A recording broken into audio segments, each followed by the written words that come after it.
But AP liquor కేసులో కీలక పరిణామం చోటు చేసుకుంది. లిక్కర్ కేసులో నిందితులను విచారించేందుకు అనుమతి కోరింది ఈడీ. ఈ మేరకు విజయవాడ పోలీసులకు లేఖ కూడా రాసింది. పీఎంఎల్ఏ సెక్షన్ క్రింద కేసు నమోదు చేసింది. ఎఫ్ఐఆర్ తో పాటు ఇప్పటి వరకు సీజ్ చేసిన బ్యాంక్ అకౌంట్స్ డీటెయిల్స్ కూడా పంపించాలని కోరింది ఈడీ.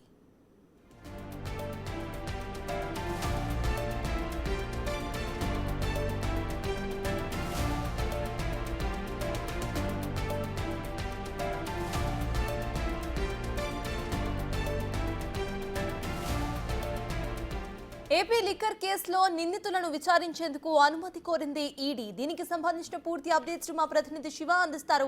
శివ, చెప్పండి. ప్రెజెంట్ మనం చూస్తున్నాము, ఇటు విచారించేందుకు నిందితులని అనుమతి కోరినట్టుగా తెలుస్తోంది ఈడీ. అసలు అప్డేట్స్ ఏంటి? మొత్తమే చూసుకుంటే లిక్కర్ స్కామ్ లో ఇప్పటికే సిట్ శరవేగంగా దర్యాప్తు చేస్తా ఉంది. చాలా వేగంగా కూడా వ్యవహరిస్తున్న పరిస్థితి కనిపిస్తోంది. సో ఈ నేపథ్యంలోనే సిట్కు సంబంధించి ఎవరినైతే అరెస్ట్ చేశారో, ఎవరినైతే చర్యలు తీసుకుంటారో వారందరికీ సంబంధించి కూడా విచారించే అవకాశం ఇవ్వాలి.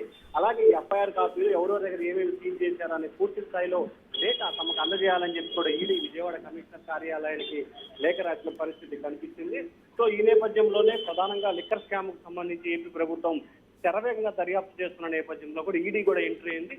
కొద్దిసేపటి క్రితమే విజయవాడ ఎంపీ కేసుని చిన్నీకి సంబంధించి కూడా సిబిఐకి విచారణ చేయాలని చెప్పి లేఖ రాశారు. సో ఆ లేఖ రాసిన కొన్ని గంటల వ్యవధిలోనే వేగంగా కూడా ఈ నిర్ణయం తీసుకోవటం ఆశ్చర్యాన్ని కలిగించిన పరిస్థితి కనిపిస్తోంది. ఈడీకి తాను లేఖ రాస్తానని చెప్పి ఆయన చెప్పాడు. కానీ ఈడీకి లేఖ రాయకముందే ఈడీ ఎంట్రీ అయిన పరిస్థితి కనిపిస్తా ఉంది. Right, thank you Shiva.